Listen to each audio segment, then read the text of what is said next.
Welcome to the newest episode of Beatin' and Bangin'. I'm your host, Kyle Dalton.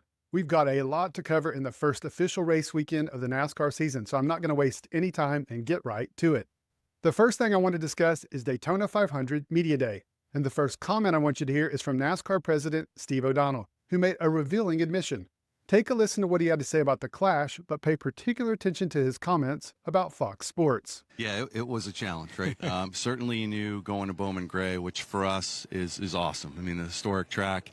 We always knew the weather could be challenging. Did we think it would be snow ever? No, that's probably on us.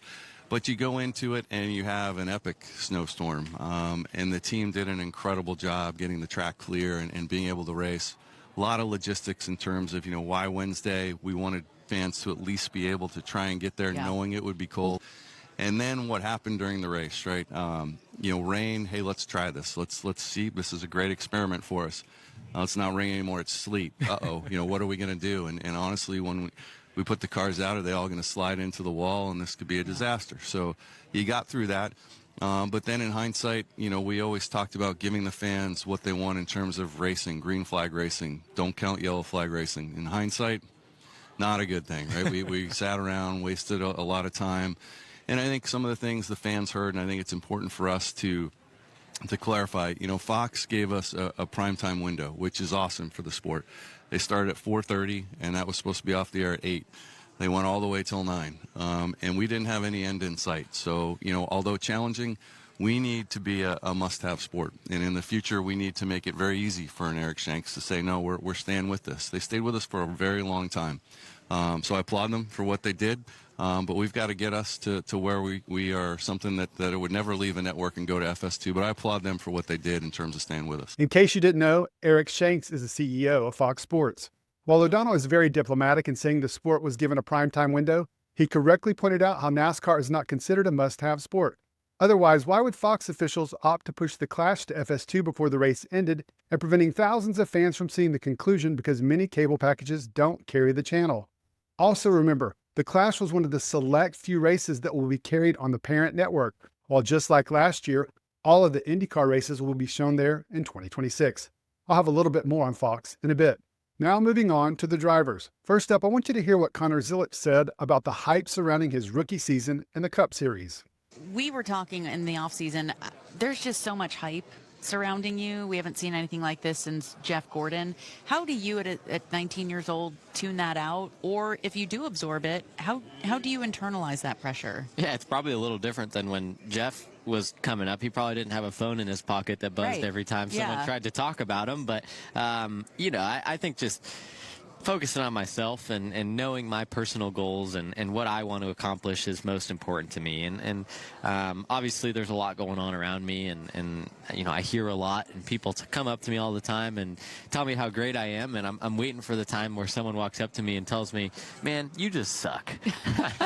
It'll almost be refreshing. Yeah, exactly. Yeah. It'll be different. But I appreciate it. It's I think it'd be crazy for me to say it's not cool to be in the same sentence as Jeff Gordon or, all the other guys who have done great things in our sport. I definitely, I see the expectations people set for me, and I know it's really high. And, although I have high expectations for myself, I know my personal goals, and that's what matters most to me. And I try to focus on that more than what people say around me. And I know that as long as I stay true to myself and do what I know to do, then I can accomplish what I want to. This guy is 19, but wise beyond his years and drives like it as well. I'm really interested to see what we're saying about him in 10 years. Next up, I want to talk about a subject I spoke with both Bob Pockrass and Eric Estep recently in interviews, and that's Alex Bowman being on the hot seat all the time. Here's what the number 48 driver had to say about it. So I always joke with Bagman. I always call you the Rodney Dangerfield of the NASCAR garage because I really feel, Alex, you get no respect. I really do. And I mean it from the performance standpoint, and every year, is he going to be in the 48 car? We asked Jeff Gordon twice last year. He's going to be in the 48 car. Do you kind of feel that way at all? Yeah, I mean, that's kind of just like par for the course, how it's always been. So, the easiest way to kind of turn that stuff off is to go win races and perform at a really high level, which we've been able to do. Obviously, we didn't end the season on a high note last year. We didn't win a race last year, which was really disappointing. We came close a couple times. But yeah, we just need to run better. Like, it hasn't been good. It wasn't a good ending to the season. Not necessarily the start to the year we needed either at the Clash. So got some work to do, but trying really hard. It's not from a lack of effort. Everybody at Hendrick Motorsports is working super hard, and I'm excited to be here, speed half a week, and and get rolling into things, right? Like see what we have at these first 2 races, and on the speedway side of things, and then go to COTA, see how our road course stuff is, and kind of get to work. I'm curious if you Bowman fans feel like this is a big season for the number 48 team. Next up, I want you to hear what Denny Hamlin had to say about growing the sport. And then after that, we hear conversations about building bridges and mending relationships. Where are we right now as far as that's concerned, in your opinion? Yeah, it's got to be at the forefront for sure. And I think that, there was some trust that obviously needs to be repaired from the team owner side to the NASCAR side. And, it's the unfortunate part of it. When you have Discovery, you find things that you don't necessarily plan on. And certainly that was the case when some of those things got exposed. And I think it affirmed what we thought happened. But, it's a shame that it went all the way. But I tell you, had we been looking out for just ourselves, it probably would have settled 6 months, 8 months ago. We never had to go through it. But we were adamant that whatever we get has to be given to the other teams as well. And so we were fighting for all the teams in what we knew that was right. But now we're in the portion of it where that's behind us. As a sport, we got to grow it. It needs an influx of money to help promote it. I don't know what that means. Does NASCAR take on inside money, outside money? But it needs an influx, something like what Liberty Media did with F1, where they just brought in so much money and just said, we're going to lose a couple billion, but we're going to grow this thing, and it's going to make billions and billions over the course of the next 10, 15 years. It's going to take something dramatic and a shift of approach to really take this sport and grow it, because it's got a lot of growth potential. It certainly does. We believe in the sport long term. It's just how are we going to do things different than we've done it for the last few years. We've just taken, this big ball, we've just shrunk it. All we keep doing year after year is just shrink this, shrink that, and it's really hard to grow when you're shrinking. That's why I think you need to reset and really work on the promotion side of it. Really interesting comments about how he thinks the sport needs to grow. Speaking of growth, I have to let you hear what Ryan Blaney had to say about that massive growth of hair on his face. Yeah, the mustache, I've got a lot of questions about. Yeah, you have. I don't know what to say about it. It's here. I got one. It's fine. How I ended up doing it, I guess I'll tell the story. So I do the big old playoff beard every year, and then through the winter I grow it out. But then, like a week before I usually shave everything off, I play with my facial hair for like a week. I'll do like mutton chops, and then like a goatee, and then like a soul patch. Like it's fun to me to play with. And then so I just got to this mustache, and my wife really liked it, and she thought it looked really good. And I was like, well, yes, ma'am, I'll keep it. She's like, I think you should Yes, keep it. ma'am. Like, yeah, you got it. Thumbs up. And I haven't, and it's just stayed. If I am told to shave it off, I obviously will. But I think it's good. No one rocks one anymore. No. That was my question. Like, mustaches have kind of gone away in the last 2 or 3 decades. Mm-hmm. I don't know why that is. Not either. It's just a trend that kind of faded, but I think it should come back. Okay. So why not? He's bringing it back. Why not? So let's prep in the morning. Well, there's that. Well, although It's still a decent amount of it's prep. good. You got to maneuver. I got to trim it and shave around it. Sometimes it gets in my mouth, like if it's too long, and I'll just chew the hairs off. Like it gets so long. If I get a random long stray, I'll just bite it off and a self trimmer. But eating is a little rough with one this long. I'm sure. Get stuff in it all the time. I bet. Like eating pasta is an absolute nightmare. Wings are a disaster. Happy wife, happy life. And finally, a more serious clip with an answer that was more of a non-answer from Joe Gibbs about the unexpected departure of Joe Gibbs Racing competition director, Chris Gabehart. To ask it, I think it was the number one question we got in the offseason from fans, people wondering what happened with competition director Chris Gabehart. What can you tell us about that departure, and how are you going to fill that role and just make sure that all 4 of your teams, I mean, you could argue, although you did not win the championship last year, Coach, and I know you were 3 laps away with Denny, that you guys were really the top team. And it was so impressive to see what you guys were able to do across the board. What is that vacancy like now without Chris? What can you tell us about that, and then how you fill those shoes? Yeah, we just, after the season, Chris and I met, and we just decided to go our separate ways. And because of that, what we did is Wally Brown came back as he had been in that role, and he had been kind of working less time with us, like 3 days a week. Mm-hmm. Well, we brought Wally back, and he's great in that role. We just had our competition meeting yesterday. And then we have 4 others that work on a committee. Then they are focused on week to week. We have other people that assist them, okay, but they're the ones that have to make our cars go fast. They're focused on week to week going fast. And everybody else in the company, including me, we assist them. We don't direct them, we assist them. And my job is to get them the money it takes, the people it takes to help them and help us go fast.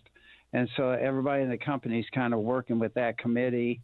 That's where we are now. And instead of having one person as the competition director, we actually have that committee to answer your question. Danielle. Was it a surprise how things went with Chris and the decision that was made to part ways? Yeah. I mean, it's just one of those things that we went through a year there, and when we finished a year, it was a situation where we sat down, talked, and we decided to go our separate ways. I'm really curious to see where Gabehart ends up. All right, let's get to some on-track action, and we'll start with qualifying. And unfortunately, we have to return to Fox. Remember how O'Donnell said Fox doesn't view NASCAR as a must-have sport? Translation, the network is just not committed to presenting NASCAR the way it deserves to be presented?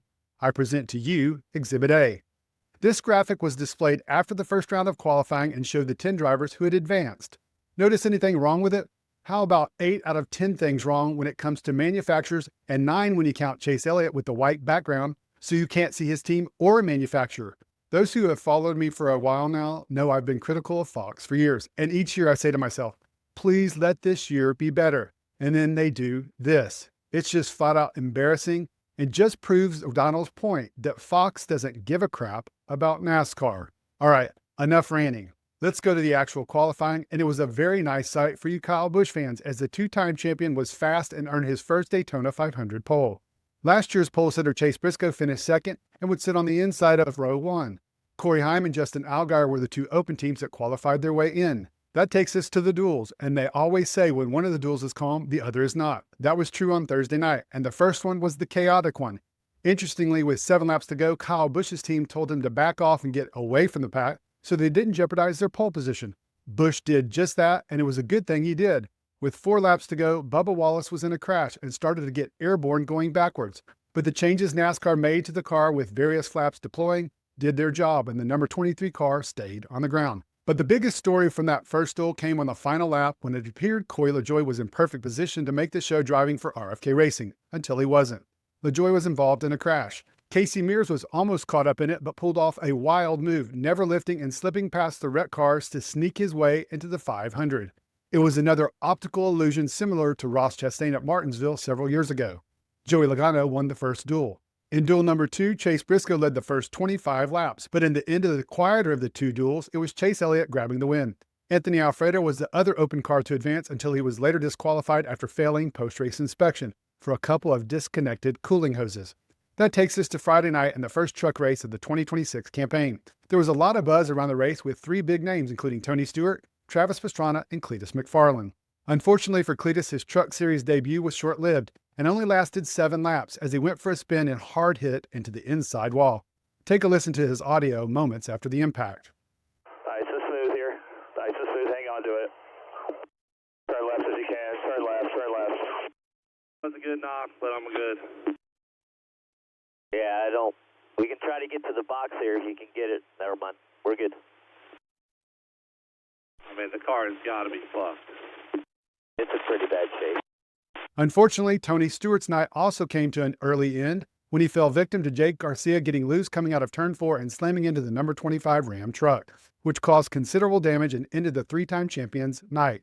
Despite two of the big names being out, it was still a very entertaining race and ended with a wild finish as Chandler Smith pulled off the unexpected win on the final lap in what turned out to be a precursor of things to come on Sunday.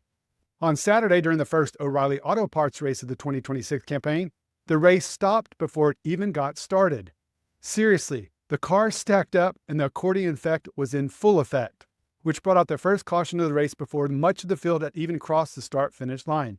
Not the way you want to start a season. There was another incident at the end of the first stage where Corey Day went for a spin and NASCAR didn't put out the yellow. It was at that moment that I wrote down in my notes, remember this because the sanctioning body, which has been rightly criticized in the past for quick cautions, was holding off on putting it out in the Friday truck race and once again in the O'Reilly race. It would happen again on Sunday. Speaking of delays, I have to show you this delayed reaction by Natalie Decker in a third stage crash. Sam Mayer was initially caught up in the incident and suffered race-ending damage.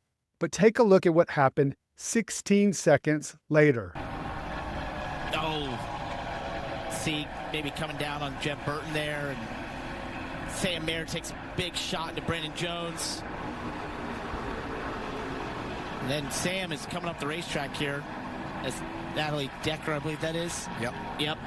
Yes, that was 16 seconds from when the crash started to when Decker hit the number 41 car. And then Decker went off on her radio. Pay attention to what Parker Kligerman says at the end. Why the did he roll off the track? Who the was that? That pisses me off so much. That hurt. Holy Well, Sam had no brakes, had nothing. There's nothing. Yeah. He didn't want to roll up the track. I'm sure she's frustrated, but that's part of speedway racing.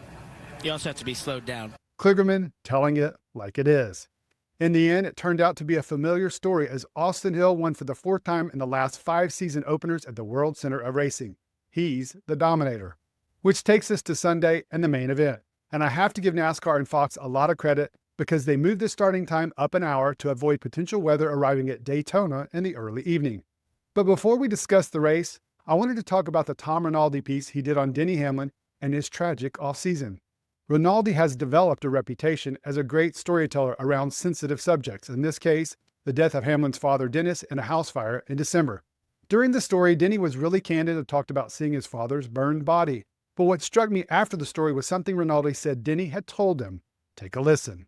Denny singled out Joe Gibbs, who said he had visited with Dennis Hamlin over the last year trying to strengthen Dennis in his faith and his connection to God. He also said Joe Gibbs beat him to the hospital that night in December. Now, I know as much as Joe Gibbs is getting heat for his comments on the surprising departure of Chris Gabehart and how most believe it was related to his grandson Ty, the fact that the coach showed up at the hospital before Denny could even get there tells you a lot about him as a person. He was there for Denny in one of his darkest moments of his life. That's special. All right, now let's shift gears and get into the race. One of the surprise factors no one was talking about before the race was the wind. Winds were whipping around the speedway at 20 miles per hour with gusts to 35. Kyle Busch took the field to green, and one lap in, I saw something I wasn't expected. A dead creature of some sort off the camera of Joey Logano. I watched the video 10 times, and my best guess is it was a bird. I don't know if you guys remember, but I documented, I think, 3 similar incidents last year. Just 4 laps later, the last driver to qualify for the race, BJ McLeod, was the first one to exit it when he had a wheel issue and brought out the first caution of the day, which involved 2-time defending 500 champ William Byron, as well as Noah Gragson, Justin Allgaier, and Tyler Reddick. During the yellow, Kyle Busch's new crew chief Jim Pullman opted to keep the number 8 car out. He was the only one. Funny enough, during that break in the action, Busch wasn't talking about pit strategy, but did have some choice words for John Hunter Nemechek. Just remind the 42 what lap it is. I've had to lift 3 times to not fucking dump his ass. Come on. 10-4, I got it. Just know who's in it. That's all. Got a great car here, doing a great job. Just, we worry about us. You're doing fine. Kyle Busch already in mid-season form. The remainder of the stage went caution-free, and Zane Smith recorded his first career stage win. He was followed by Austin Cindric, Ryan Blaney, Carson Hocevar, and Chris Buescher. Notice that there were 4 Fords. Moving on to the second stage and 20 laps into it, there were a pair of drivers that made junior motorsports fans happy as Justin Allgaier was running the point, with Connor Zilisch right behind him. Naturally, the Fox booth was talking about the two cars, and then this happened. Bass Pro Shops on Bass Pro Shops crime, and that was a nasty hit on Briscoe's car. Fast forward 15 laps later to the halfway point of the race, and take a look at who was in the lead. Yep, SVG. He led 3 laps and was running inside the top 10 for a good part of that second stage. Unfortunately for the Kiwi, chances of a good finish took a big hit when he was involved in the big one with 7 laps to go in the stage. This started with a late block from Allgaier on Denny Hamlin. There were a total of 20 cars involved in the melee with some big names, including Hamlin, Kyle Larson, Joey Logano, Ryan Blaney, William Byron, and Kyle Busch. I was listening to the radio of Busch, and he was understandably frustrated. Take a listen to what his team had to say about their driver and his emotional state. We just got to keep him positive here, Jim. I mean, we're still fast as fuck. The car's fast. He's out of control. But he's talking about going all the way to the bottom. Well, he should have never went all the way to the bottom. Like he was doing so good at listening there, and then we just kind of sparked out of control there for half a lap, and then came back to and lost control on the line. But we just need to keep him positive. He's going off the deep end for no reason. Like we're still fast as fuck. We just need to keep him in it. Yeah, man, I agree. They just got to get his car fixed up. He can't make moves because his car doesn't do what he needs it to do. He can't win the Daytona 500 with a car not that good.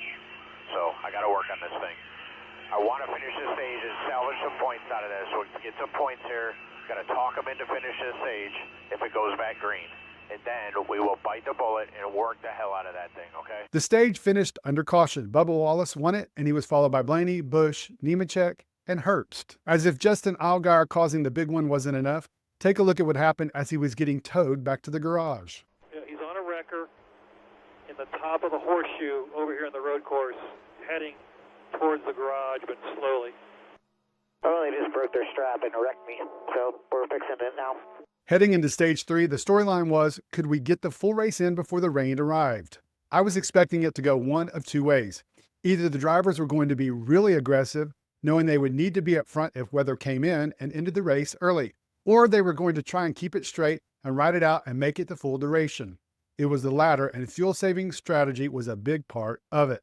The Toyotas, led by Bubba Wallace and Corey Heim, along with Christopher Bell, locked down the front row and kept everyone behind them at bay. There were multiple times when they were going just above half throttle. Lap times were 3 seconds slower than the fastest laps. While I'm not a fan of that type of racing at all, I was a fan at this point because I just wanted them to keep from crashing to get in the full race. I didn't want it to be rain shortened or have a delay and start back at 9 o'clock. It was with 20 laps to go when that group of Toyotas started the green flag pit cycle. To be honest, the whole cycle seemed to be disorganized, with smaller groups pitting together, which made it interesting as there were different packs of cars running around the track. And then with 9 laps to go, we had some Toyota on Toyota crime, more specifically 2311 Racing on 2311 Racing crime too, with Corey Heim getting a bad push on his team owner in Denny Hamlin, who darted to the left into the right rear of Christopher Bell, who then shot up the track to the right for a hard hit into the wall. At that point, I think we all knew it was going to be a crazy finish. Adding another crazy element to it all was the fact that Michael McDowell had not pitted and wasn't going to pit. He hadn't pitted since lap 134. And his crew chief told him he was still 3 laps to the good. On the restart, with 4 laps to go, it was anybody's race. McDowell was on the front row on the outside, and Tyler Reddick on his inside. The number 71 led those first 2 laps around the World Center Racing, but coming to the white flag, his Spire teammate Carson Hocevar made a move to take the lead. Remember how I talked to you about NASCAR holding off on throwing yellows? I give you the best example of the weekend, and one that I'm betting many of you had no idea how big of a crash it was on that final lap. No, I'm not talking about the checkered flag crash, but the beginning of the final lap. Yeah, I was shocked too when I saw this footage because Fox never bothered to show it. I think that would have been a caution in the past, but it's not in 2026, which set up that wild final lap where I think most everyone thought coming out of turn 4 it was Chase Elliott's to win. But then Tyler Reddick appeared to be shot out of a cannon and made a great move up to the outside, then dropped down to the inside, where it was a race with Elliott to the finish line. Riley Herbst, who had given Reddick a push a few seconds earlier, went to the outside of Elliott, trying to make a move of his own for the win. But Brad Keselowski had a run on the outside, and all those cars up front ended up crashing, while Tyler Reddick, who led a single lap, went unscathed and crossed the finish line to win the Daytona 500. It was undoubtedly one of the wildest 500 finishes I've seen, with 2 big crashes on the final lap. Making it even more bizarre, Ryan Preece had yet another memorable finish in the 2026 season. Take a look and listen to the number 60 car and his team on that final lap. Copy. Are you okay? You all right? Damn, Yeah, 10-4, I see it. What position are we going to end up in? I'm trying to figure that out right now. Just let everybody know, don't be driving by me like an asshole. Keep your eyes peeled. Yeah, 10-4, I'm watching. Still good. I'm crossing the line, then I'll bring it to pit road. They're celebrating at the line, Brian. The 45 is stopped on the apron at the line. Copy. Still going to the line, so I get credit for it. Copy. Is there any way you can turn it around or no? I don't want to. Yeah, this is the best thing I need to do. Probably would need to turn it around if you're trying to finish it. No, I'm just crossing the line. Okay, well, the 45 is on the apron. Yep, keep coming. All the way up here if you can. There's TV and crew members there. Yeah, I'm going easy, don't worry. I'm not worried. All right. Keep it straight. All right, we finished. Where did that end up? I think it's P28. Nope, P25 plus 3. There we go, boys. P25. That's some funny stuff. After the race, Priest's team co-owner Brad Keselowski sounded off on his perspective on that final lap crash. I'm happy that we were so competitive today, and where I was a few weeks ago, to just be able to run the race feels pretty good, but then super disappointed. Had a big run off of turn 4, and I felt like I could have made a 3-wide pass for the lead at the line, and 35 just dumbassed me in the wall. But he got his part of it, but all in all, we made something of it with a top 5 day. It's really hard to blame Herbst or anyone else. They were all going for the win of the sports Super Bowl. And that's a wrap on our first full weekend in the 2026 NASCAR season. I want to hear what you guys think about it. We covered a lot, so you can touch on any number of topics, from Joe Gibbs' remarks on Chris Gabehart's departure, Ryan Blaney on his mustache, the truck and O'Reilly Series races, and of course the 500 and that wild finish. A couple of orders of business. As we start a new season, I have several exciting announcements for you. First off, the Beating and Banging website is live. If you were checking last night, I posted 3 stories after the race. I'm going to be very active on there this season, including sending out a weekly newsletter. So if you want to keep up with the latest news, see the latest race schedule, enter into contest, go check it out at beatingandbanging.com. We're going to be doing some fun things there all season long. Also, another thing I wanted to mention is Wednesday we'll have our regular By the Number segment, but it's going to be delivered by the man who has provided me with all of those stats and amazing graphics the last few seasons, Joel Steuben. So be sure and check out Wednesday's episode. And I mentioned my NASCAR schedule that's an iOS app in the App Store. I'll link to it in the description. If you go check out the beatingandbanging.com site, you'll see there's a schedule on there as well that includes all of the TV listings. So there's no guessing all season on where you can watch each race. And lastly, I wanted to mention another project I've been working on this off-season called Drivers HQ.